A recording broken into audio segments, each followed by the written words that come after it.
اعوذ باللہ من الشیطان الرجیم بسم اللہ الرحمن الرحیم۔ السلام علیکم ناظرین، آپ دیکھ رہے ہیں اس وقت میرا ٹی وی کی لائیو ٹرانسمیشن رحمت دو عالم صلی اللہ علیہ وسلم، اور میں ہوں آپ کا میزبان مجاہد خان قاسم۔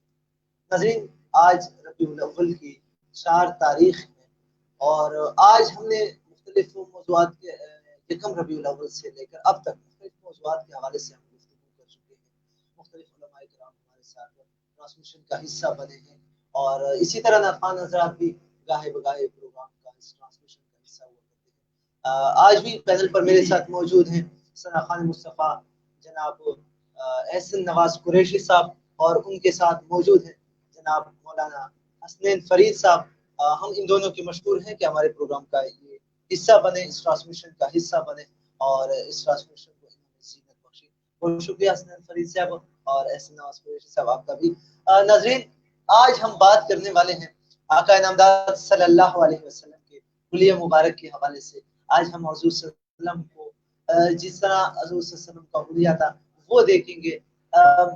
ممکن ہے الفاظ وہاں تک ساتھ نہ دے سکیں، لیکن ہم کوشش کریں گے جہاں تک حضور پاک صلی اللہ علیہ وسلم کا پیارا سا حلیہ بیان کیا گیا ہے اس حوالے سے گفتگو ہوگی۔ لیکن حسنین فرید صاحب کی جانب پڑھنے سے قبل میں احسن نواز قریشی سے کروں گا کہ حمد باری تعالیٰ سے وہ اس ٹرانسمیشن کی ابتدا کر لیں اور پھر انشاءاللہ گفتگو کا سلسلہ جاری و ساری رہے گا۔ آپ سے ایک چھوٹی سی گزارش ہے کہ ہمارے اس ٹرانسمیشن کو آگے شیئر کیا کریں تاکہ زیادہ سے زیادہ لوگ اس ٹرانسمیشن کو دیکھیں، اور چونکہ آقا نامدار صلی اللہ علیہ وسلم کے حوالے سے یہ باتیں ہو رہی ہیں تو ممکن ہے بہت ساری باتیں ایسی ہوگی جو کچھ لوگوں نے نہیں سنی ہوگی، ان تک جب یہ پہنچے گی تو ثواب کی نیت سے آپ کوشش کیا کریں اس ٹرانسمیشن کو آگے شیئر کیا کریں۔ آئیے بڑھتے ہیں حسنین قریشی صاحب کی جانب۔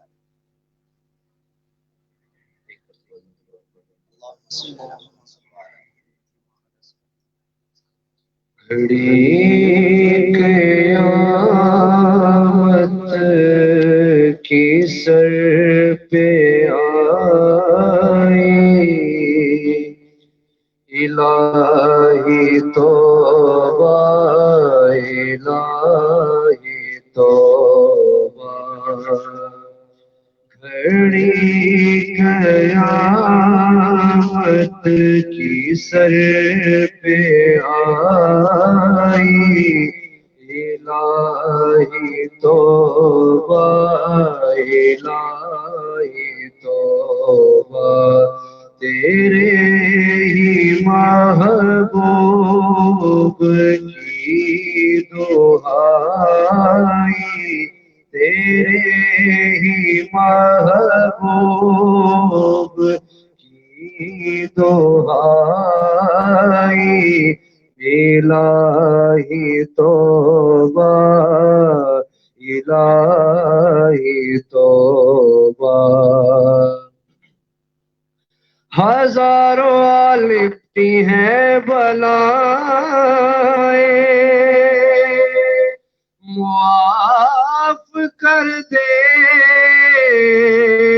میری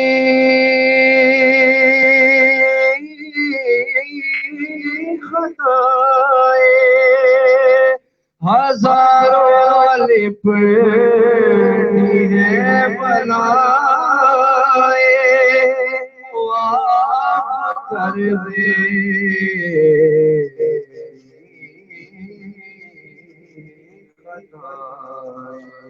سزا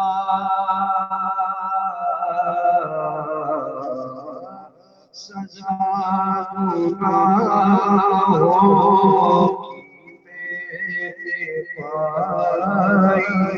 سزا گناہوں کی میں نے پائی، الہی توبہ الہی توبہ، امیر کے حال پر کرم کر یا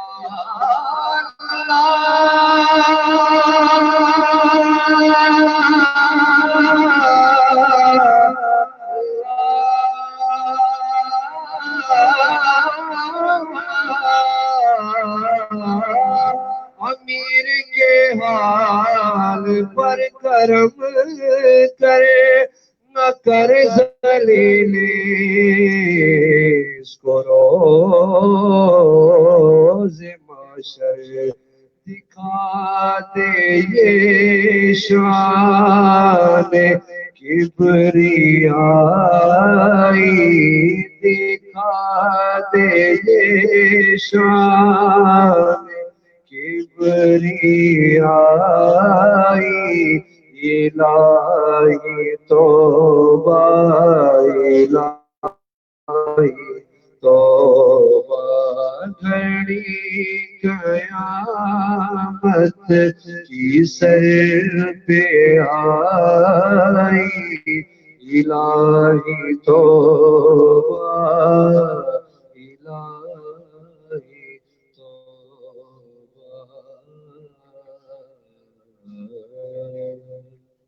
ماشاءاللہ بہت خوب احسن نواز قریشی صاحب. ناظرین آپ کو یہ بھی بتاتا چلوں کہ یہ خوبصورت محفل آپ تک پہنچانے کے لیے ہمارے ساتھ تعاون کرنے والوں میں کچھ نام ہیں جن کو پروگرام کا حصہ بنانا میں ضروری سمجھوں گا. اسپیشلی جو آپ کو ظاہری یہ جو آپ کو اسٹیج نظر آ رہا ہے یا جو خوبصورت ماحول نظر آ رہا ہے یہ بنانے والے جو ہیں یہ خوبصورت محفل سجانے میں ہمارے ساتھ تعاون کرتے ہیں. ماسٹر ایونٹ کمپلیکس اگر آپ شادی بیاہ یا دیگر تقریبات کے لیے خوبصورت اسٹیج خوبصورت گھر کی ڈیزائننگ وغیرہ کے حوالے سے کام کروانا چاہتے ہیں یا ساؤنڈ سسٹم تو آپ رابطہ کر سکتے ہیں ماسٹر ایونٹ کمپلیکس کے ساتھ. موبائل فون نمبر ہے 0333 9091 214. اس کے علاوہ ہمارے تقریباً ہر ٹرانسمیشن کا حصہ ہوا کرتے ہیں Apex Institute of Medical Sciences B S C honours B S honours radiology technology 4 سالہ یہ پروگرام ہے.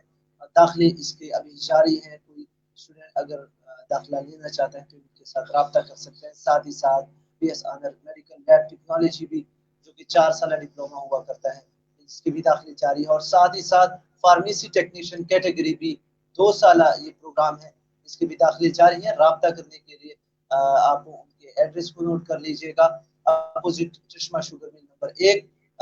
Near professor colony Dera Ismail Khan. Mobile phone number ہے 0350 50 21 817 اور دوسرا نمبر ہے 0344 19 33 475. اس کے علاوہ ہمارے ساتھ تعاون کرتے ہیں سنگار جیولرز. 21 اور 22 کریٹ سونے کے زیورات کی ویرائٹی کے لیے آپ تشریف لے آئیں. صرف اور صرف سنگار جیولرز مین گومل مارکیٹ ڈیرہ اسماعیل خان کا ایڈریس ہے. معلومات کے لیے آپ رابطہ کر سکتے ہیں سلمان سرابہ کے ساتھ. موبائل فون نمبر ہے 0346 915 3500 اور اس کے علاوہ طیب بناسپتی اینڈ کوکنگ آئل ڈیرہ اسماعیل خان کا اپنا کوکنگ آئل اور گھی جو کہ حفظان صحت کے عین اصولوں کے مطابق تیار کیا جاتا ہے. ملنے کا پتہ کفیل ٹریڈرز گلی سٹی تانا ڈیرہ اسماعیل خان. اور ساتھ ہی ساتھ ہمارے ساتھ تعاون کرتے ہیں کراچی چائے. کراچی چائے سب کو بائے آپ ایک ہی کال پر اپنے دہلیز پر حاصل کر سکتے ہیں کراچی چائے. موبائل نمبر ہے 0340 00 13 849 اور دوسرا نمبر ہے 0335 485 72 97. جی ناظرین یہ ہمارے سپانسرز ہیں جن کا تذکرہ میں ضروری سمجھتا ہوں اور پروگرام میں کیونکہ یہ ٹرانسمیشن جو ہے آپ تک پہنچانے کے لیے ہمارے ساتھ یہ تعاون کرتے ہیں. ناظرین آج کا ہمارا جو ٹاپک ہے بیسیکلی آج ہمارا جو ٹاپک ہے جس حوالے سے آج ہم نے بات کرنی ہے وہ آقا انعامداد صلی اللہ علیہ وسلم کے حلیہ مبارک کے حوالے سے آج ہم بات کریں گے. حضرت مولانا حسنین فرید صاحب ہمارے ساتھ موجود ہیں. مولانا صاحب کی جانب پڑھیں گے اور آقا انعامداد صلی اللہ علیہ وسلم کے حلیہ مبارک کے حوالے سے سنیں گے کہ ہمارے آقا ہمارے سروں کے تاج ہمارے شافی محشر کیسے دکھتے تھے ان کا حلیہ مبارک کیسا تھا.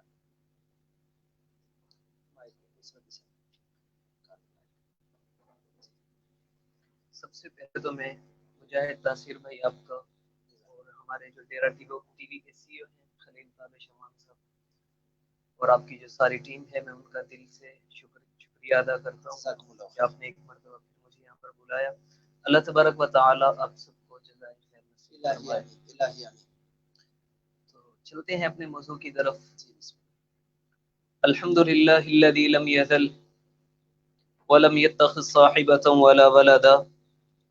ولم يكن له شريك في الملك وخلق كل شيء فقدره تقديرا أما بعد فأعوذ بالله من الشيطان الرجيم بسم الله الرحمن الرحيم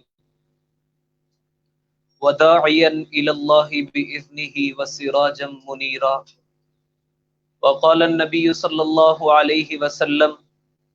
إن إبراهيم خليل الله وهو كذلك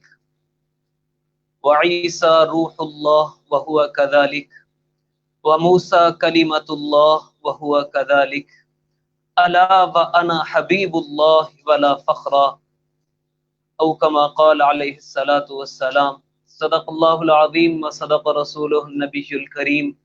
ونحن على ذلك لمن الشاهدين والشاكرين والحمد لله رب العالمين۔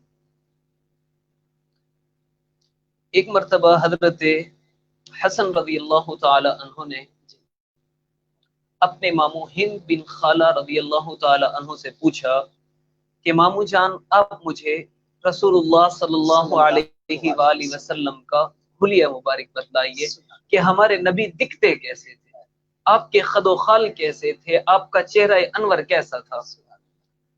کیونکہ جب رسول اللہ صلی اللہ علیہ وآلہ وسلم کا انتقال پرملال ثانیہ ارتحال ہوا، اس وقت امام حسن رضی اللہ تعالی عنہ کی عمر مبارک کم تھی، تو انہوں نے اپنے ماموں جان سے پوچھا کیا مجھے رسول اللہ کا حلیہ بتلائیے۔ تو حضرت ہند بن خالہ رضی اللہ تعالی عنہ نے ارشاد فرمایا کان النبی صلی اللہ علیہ وآلہ وسلم فخمن مفخمن، کہ ہمارے نبی اپنی ذات کے اعتبار سے بھی شاندار تھے اور دوسروں کی نظروں میں بھی شاندار تھے۔ بعض لوگ ہوتے ہیں کہ اپنی ذات میں وہ شاندار ہوتے ہیں لیکن دوسرے لوگ دیکھنے والے ان کو شاندار نہیں سمجھتے، تو ہمارے نبی اپنی ذات کے اعتبار سے بھی شاندار تھے اور دیکھنے والوں کی نگاہوں میں بھی شاندار تھے۔ آگے وہ ارشاد فرماتے ہیں لا بالطویل ولا بالقصیر حسن الجسم، ہمارے نبی زیادہ اونچے قد کے بھی نہیں تھے اور بہت چھوٹے قد کے بھی نہیں تھے، بلکہ حسن الجسم وسط الجسم، حضور پاک صلی اللہ علیہ وآلہ وسلم معتدل اور خوبصورت قد کے مالک تھے۔ اور رسول اللہ صلی اللہ علیہ وآلہ وسلم کے قد کا یہ معجزہ تھا کہ رسول اللہ صلی اللہ علیہ وسلم اگر کسی بلند قامت انسان کے ساتھ کھڑے ہوتے تو حضور اس سے بھی بلند معلوم ہوتے۔ سبحان اللہ، یہ رسول اللہ کے قد کا معجزہ تھا۔ اگر ارشاد فرماتے ہیں زخم الرأس، حضور پاک صلی اللہ علیہ وسلم کا سر مبارک بالکل چھوٹا بھی نہیں تھا اور بہت زیادہ بڑا بھی نہیں تھا، بلکہ اعتدال کے ساتھ فراخ تھا۔ اور آپ صلی اللہ علیہ وآلہ وسلم کی زلفوں کے بارے میں اللہ اکبر، صحابہ کرام رضی اللہ تعالی عنہم اجمعین سے جس قدر ممکن تھا انہوں نے الفاظ میں حضور کے حسن کو بیان کیا، وگرنہ الفاظ میں حضور کا حسن بیان کرنا کسی کے بس میں نہیں ہے۔ وہ فرماتے ہیں کہ رسول اللہ صلی اللہ علیہ وآلہ وسلم سواد الشعر، آپ صلی اللہ علیہ وسلم کے بال مبارک سخت سیاہ تھے، اور آپ صلی اللہ علیہ وسلم کے جو بال مبارک تھے یضرب من کبیہ، آپ کے کندھوں تک آتے تھے، اور جب رسول اللہ صلی اللہ علیہ وسلم کہیں چل کر جاتے تھے یا سواری پر سوار ہوتے تو آپ کی زلفیں اچھل اچھل کر آپ کے کندھوں کے اوپر لگا کرتی تھی۔ اور اس کے علاوہ فرماتے ہیں واسع الجبین، حضور پاک صلی اللہ علیہ وآلہ وسلم کی پیشانی مبارک فراخ تھی اور کشادہ تھی، اور آپ صلی اللہ علیہ وسلم طول الانف، آپ صلی اللہ علیہ وسلم کی ناک مبارک بلندی کی طرف مائل تھی، نور یعلوہ، اور آپ کی ناک مبارک سے ایک عجیب قسم کا نور نکلا کرتا تھا، اور ادعج العینین، آپ صلی اللہ علیہ وسلم کی جو آنکھیں تھی وہ سخت سیاہ تھی۔ یہ جو آنکھوں کا اندرونی حصہ ہوتا ہے یہ سخت سیاہ تھا۔ صحابہ فرماتے ہیں کہ جب ہم رسول اللہ کی آنکھوں کو دیکھتے تھے ہمیں یوں محسوس ہوتا تھا کہ رسول اللہ نے جیسے سرما لگایا ہوا ہو، حالانکہ رسول اللہ نے سرما لگایا ہوا نہیں ہوتا۔ تو ادعج العینین، آنکھوں کا اندرونی حصہ سخت سیاہ تھا، اشکل العینین، اور یہ جو سفید حصہ ہوتا ہے اس سفیدی میں ہلکے سرخ ڈورے پڑے ہوئے، سفید تھی اور ہلکے سرخ ڈورے پڑے ہوئے تھے۔ اس کو حضرت شیخ الحدیث حضرت علامہ زکریا رحمہ اللہ فرماتے ہیں خمارہ آلودہ آنکھوں پر ہزاروں میں قدے قربان، خمارہ آلودہ آنکھوں پر ہزاروں میں قدے قربان، وہ ظالم بن پیے ہی رات دن مخمور رہتا ہے۔ کان ادعج العینین و اشکل العین احدج اور حضور پاک صلی اللہ علیہ وسلم کی جو ابرو تھی، یہ جو پلکیں تھی، اہدب الاشفاری، حضور کی پلکیں مبارک دراز تھی. یہ آج کل تو جو ہماری عورتیں ہوتی ہیں وہ خوبصورتی کے لیے مصنوعی پلکیں لگا لیتی ہیں، لیکن اللہ تبارک و تعالی نے رسول اللہ کو خلقتاً دراز پلکیں عطا فرمائی تھی. اور آپ صلی اللہ علیہ وسلم کی جو ابرو تھے ازج الحواجب، یہ باریک تھے اور خمدار تھے، باریک اور خمدار تھے. سوا الحواجب سوابغ من غیر قرن، یہ جو حضور کے ابرو تھے باریک تھے لیکن گھنے تھے، بال ان میں گنجان تھے، اور یہ دونوں ابرو آپس میں ملے ہوئے نہیں تھے. من غیر قرن، دونوں ابرو آپس میں ملے ہوئے نہیں تھے، ان کے درمیان قدر فاصلہ تھا. بینہما عرق یدرہ الغضب، اور ان دونوں ابروؤں کے درمیان رسول اللہ صلی اللہ علیہ وسلم کی ایک رگ تھی. جب رسول اللہ صلی اللہ علیہ وسلم غصہ فرماتے، آپ صلی اللہ علیہ وسلم جلال میں آتے تو وہ رگ ابھر آیا کرتی. لہو عرق یدرہ الغضب، دونوں ابروؤں کے درمیان میں ایک رگ تھی جو غصے کے وقت ابھر آیا کرتی تھی. ضخیم الفمی، حضور پاک صلی اللہ علیہ وآلہ وسلم کا جو منہ مبارک تھا وہ بہت زیادہ چھوٹا بھی نہیں تھا اور بہت زیادہ فراخ بھی نہیں تھا، اعتدال کے ساتھ اور خوبصورتی کے ساتھ قدر فراخ تھا. مفلج الاسنانی، حضور کے جو دانت مبارک تھے وہ خوبصورت باریکی اور گولائی کے ساتھ تھے، اور ان سامنے کے دو دانتوں کے درمیان میں قدر فاصلہ تھا. صحابہ فرماتے ہیں اذا تکلم رؤیک النور یخرج من بین ثنایاہ، کہ جب رسول اللہ صلی اللہ علیہ وآلہ وسلم گفتگو فرماتے، جب رسول اللہ گفتگو فرماتے تو رؤیک النور یخرج من بین ثنایاہ، تو دیکھنے والوں کو یوں لگتا جیسے آپ کے درمیان کے دو دانتوں کے درمیان سے نور نکل رہا ہے. حضرت امی عائشہ صدیقہ رضی اللہ تعالی عنہا نے اس کو یوں بیان فرمایا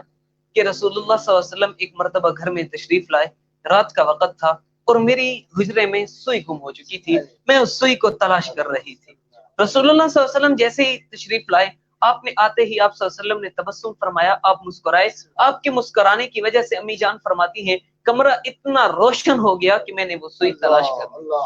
تو اذا تکلم رؤیک النور یخرج من بین ثنایاہ، جب حضور گفتگو فرماتے تو منہ سے نور نکلا کرتا تھا. اچھا جی، اور فرماتے ہیں سہل الخدین، حضور پاک صلی اللہ علیہ وسلم کی جو گال مبارک تھے، جو رخسار مبارک تھے، یہ بالکل پچکے ہوئے بھی نہیں تھے اور اتنے گوشت سے بھرے ہوئے بھی نہیں تھے کہ لٹکے ہوئے ہوں. سہل الخدین، خوبصورتی اور اعتدال کے ساتھ بھرے ہوئے تھے. اور اس کے علاوہ فرماتے ہیں کث اللحیتی، حضور پاک صلی اللہ علیہ وسلم کی لحیہ، حضور کی داڑھی مبارک گھنی اور گنجان تھی. اور کان عنقہ جید، اور حضور پاک صلی اللہ علیہ وآلہ وسلم کی گردن مبارک لمبی تھی،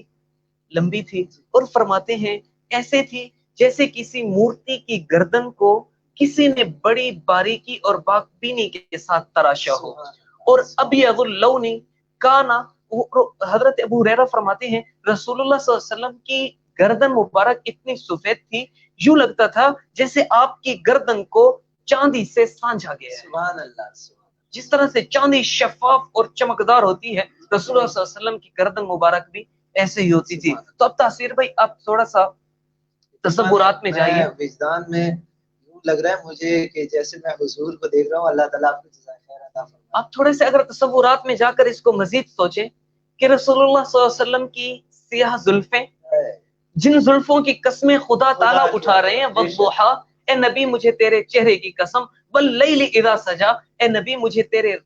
تاریک کالی زلفوں کی قسم. تو جن زلفوں کی قسم خدا کھائے وہ کتنی خوبصورت زلفیں ہوں گی. ولا بالجعد القطط ولا بالصبت، حضور کی جو زلفیں تھیں وہ بہت زیادہ گھنگریالی بھی نہیں تھی اور بالکل سیدھی بھی نہیں تھی، بلکہ سیدھی تھی اور ہلکی سی خمدار تھی.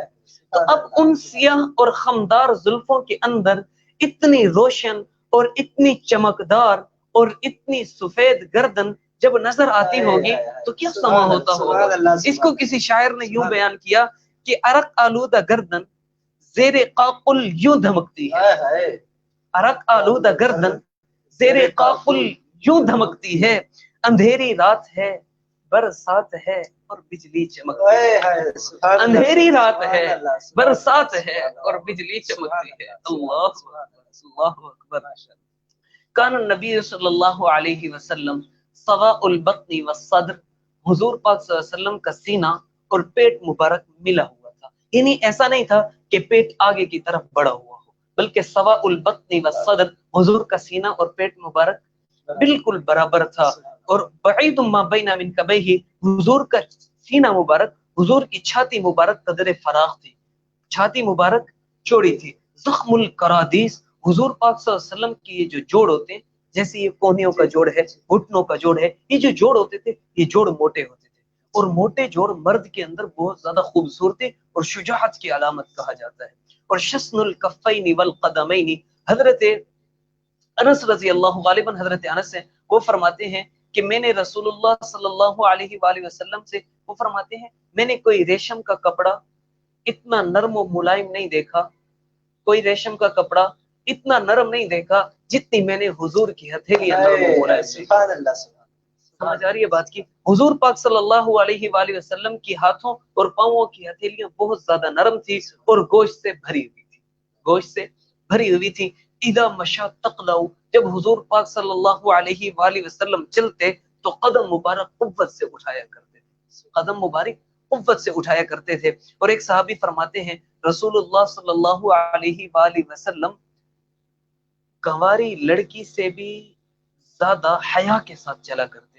یہ جو کنواری لڑکی ہوتی ہے وہ بہت حیا کے ساتھ اور بہت سمٹ کر چلا کرتی ہے، رسول اللہ صلی اللہ علیہ وآلہ وسلم بھی ایسا ہی چلا کرتے تھے۔ اور حضرت علی شیر خدا کرم اللہ وجہ فرماتے ہیں کان النبی صلی اللہ علیہ وآلہ وسلم اجود الناس صدرا، حضور پاک صلی اللہ علیہ وآلہ وسلم دل کے اعتبار سے تمام لوگوں سے زیادہ سخی تھے،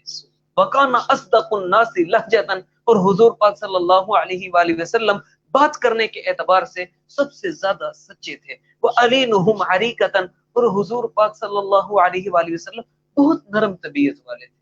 آپ صلی اللہ علیہ وسلم کی طبیعت میں نرمی بہت زیادہ تھی۔ ایک آدمی آیا، رسول اللہ صلی اللہ علیہ وآلہ وسلم اپنی بکریاں چرا رہے تھے، وہ آدمی آیا، اس نے آ کر کہا کہ یا رسول اللہ یہ آپ بکریاں مجھے دے دیں، وہ غیر مسلم تھا، یہودی تھا، کافر تھا، وہ آیا، اس نے آ کر کہا کہ یا رسول اللہ، اے محمد یہ بکریاں مجھے دے دیجئے۔ حضور پاک صلی اللہ علیہ وآلہ وسلم نے اپنی ساری بکریاں اس آدمی کے حوالے کر دی، وہ بکریاں لے کر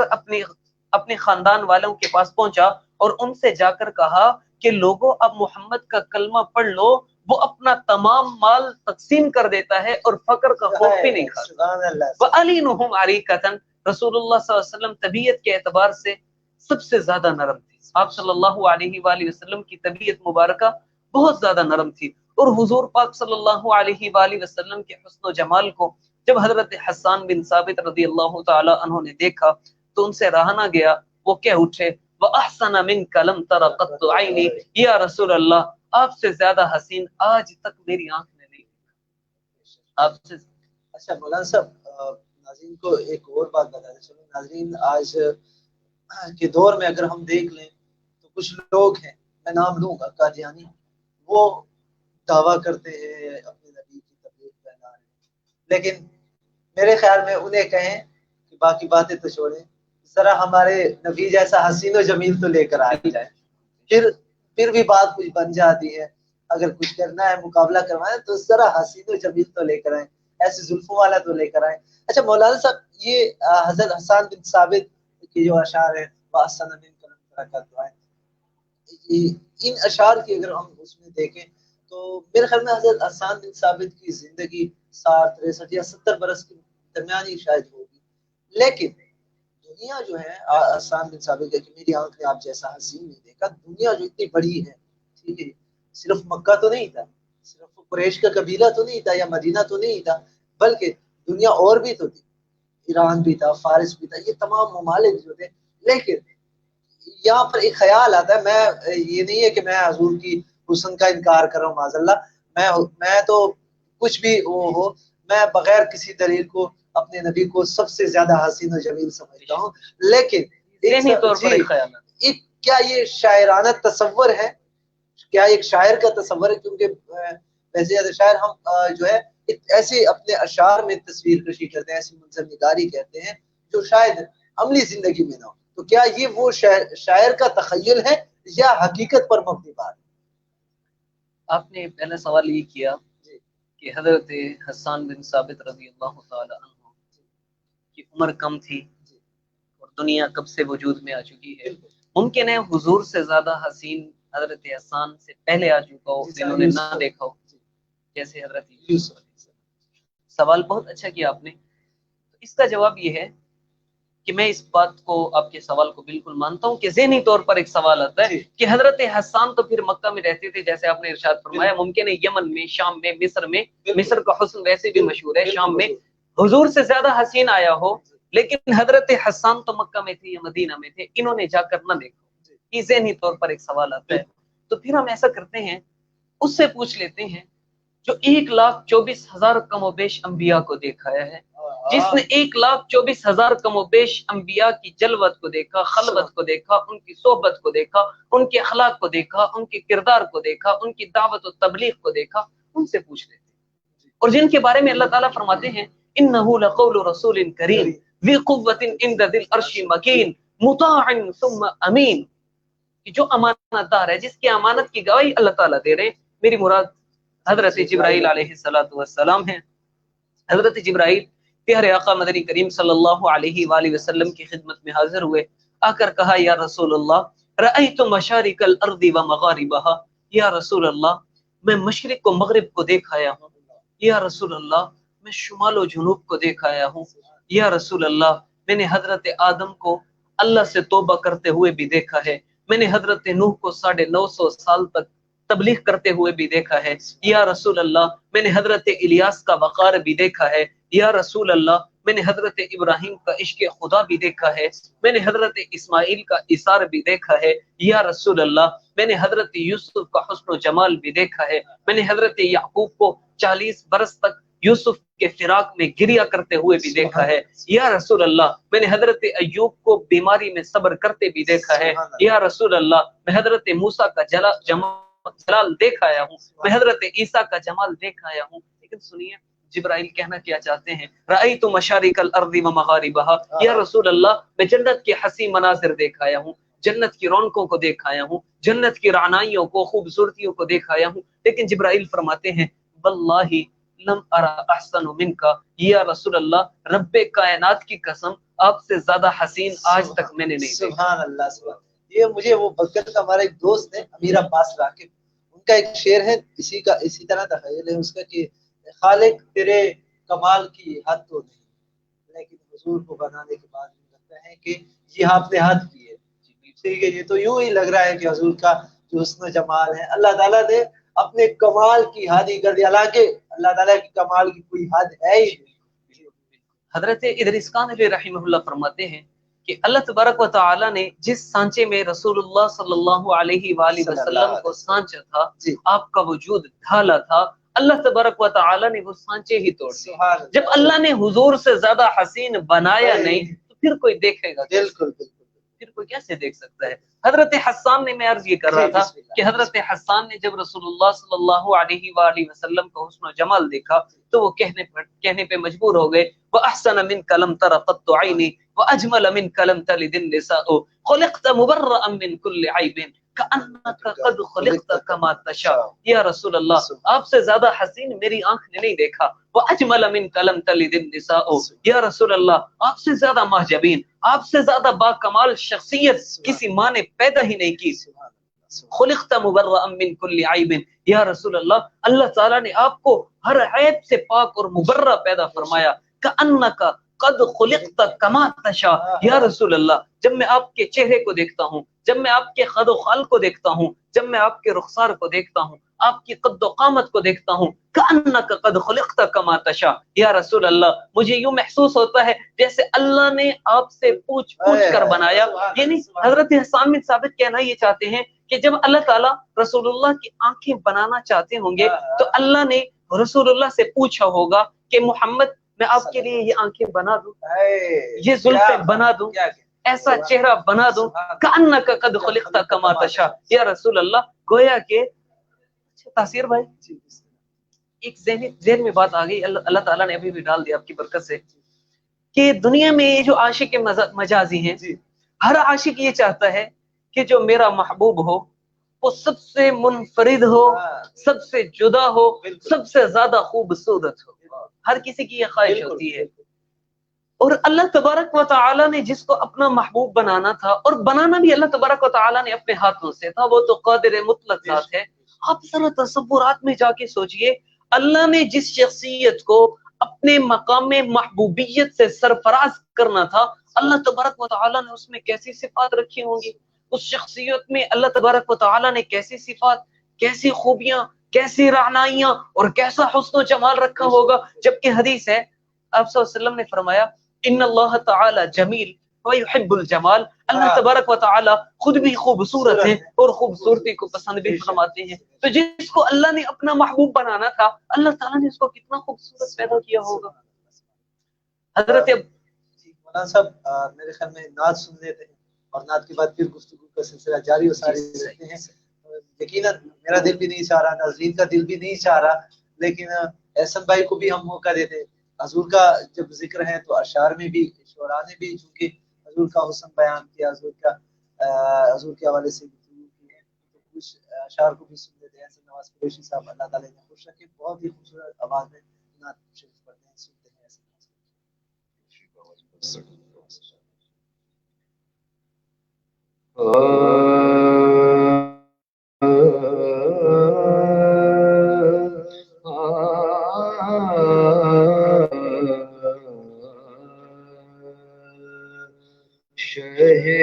شہیدی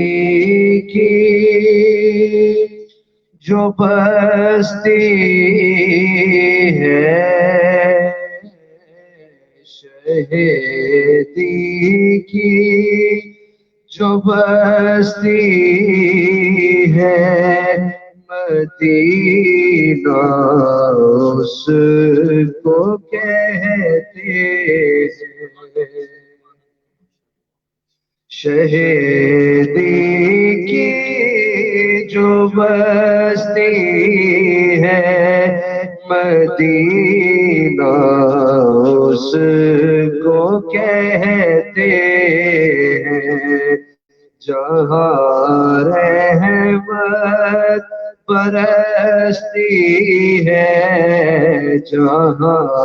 رحمت برستی ہے، مدینہ اس کو کہتے ہیں. جہاں وہ گنبد خضرا ہے، جس کی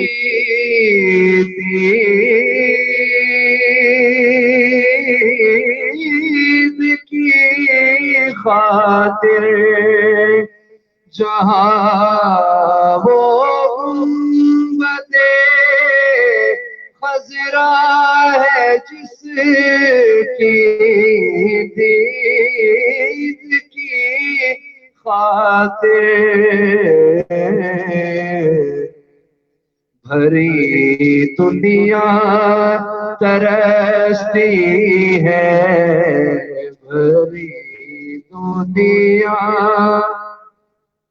ترستی ہے، مدینہ اس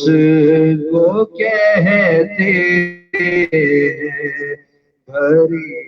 دنیا ترستی ہے، مدینہ اس کو کہتے ہیں. خدا کے بعد،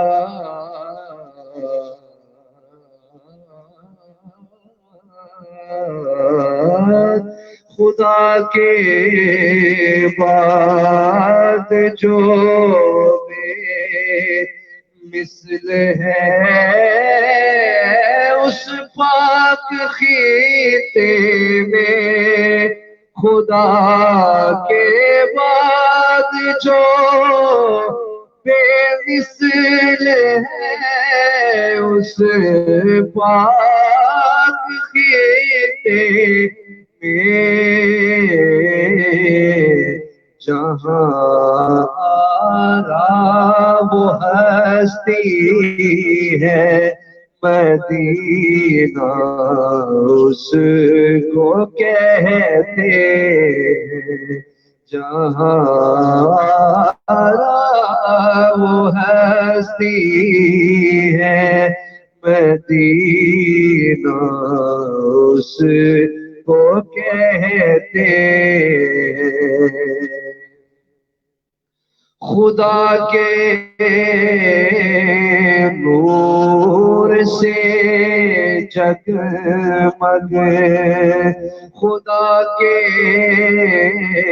نور سے روشن نبی کے ذکر سے جگمگ خدا کے نور سے روشن نبی کے ذکر سے جگمگ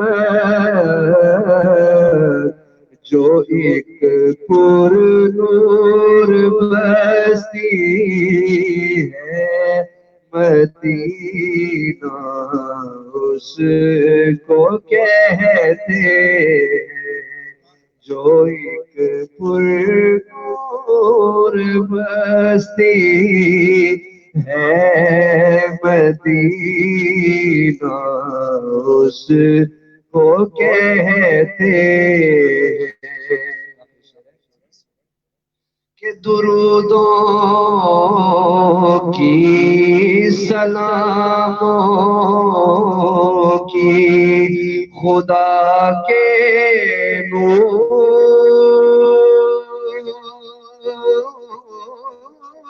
کی بارش درودوں کی سلاموں کی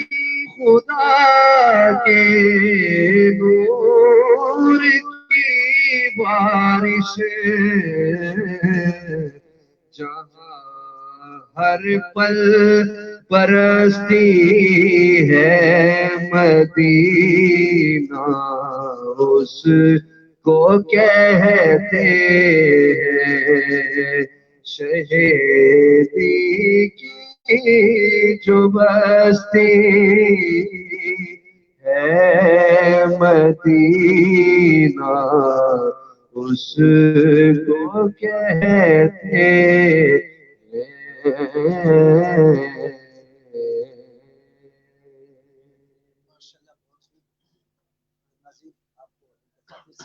رحمت دو عالم صلی اللہ علیہ وسلم کی اس ٹرانسمیشن میں خوش آمدید کہتا ہوں اور آپ کو بتاتا چلوں کہ یہ ٹرانسمیشن آپ تک پہنچانے کے لیے ہمارے ساتھ تعاون کرتے ہیں سنگار جیولرز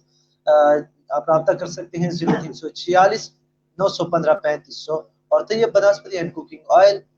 ملنے کا پتہ کفیل ٹریڈرز گلی سٹی تانہ ڈیرہ اسماعیل خان اس کے علاوہ master event complex mobile phone number ہے 0333909114 کراچی چائے سب کو بائے موبائل فون نمبر نوٹ کیجیے گا 0340 013 اور ساتھ ہی ساتھ Apex Institute of Medical Sciences mobile phone number note کیجیے گا ان کا 0344 1933 475 مولانا صاحب ایک عاشق رسول ایک حضور سے محبت کرنے والا نام تو مجھے شاعر کا یاد نہیں لیکن ایک تمنا ہے اس کی ایک التجا ہے وہ لکھتا ہے کہ تیرے ہوتے جنم لیا ہوتا تیرے ہوتے جنم لیا ہوتا کوئی مجھ سا نہ دوسرا ہوتا اور سانس لیتا تو اور عجیب ہوتا کاش مکہ کی میں فضا ہوتا اور ہجرتوں میں پڑاؤ ہوتا میں ہجرتوں میں پڑاؤ ہوتا میں اور تو کچھ دیر کو رکا ہوتا اور تیرے ہوتے ہوئے کہ تیرے حجرے کے آس پاس کہیں میں کوئی کچا راستہ ہوتا اور بیچ طائف بوقت سنگ زنی تیرے لب پہ سجی دعا ہوتا اور کئی غزوے میں زخمی ہو کر میں تیرے قدموں میں جا گرا ہوتا اور کاش عہد میں شریک ہو سکتا اور باقی نہ پھر بچا ہوتا اور تیرے کملی کا سود کیوں نہ ہوتا تیری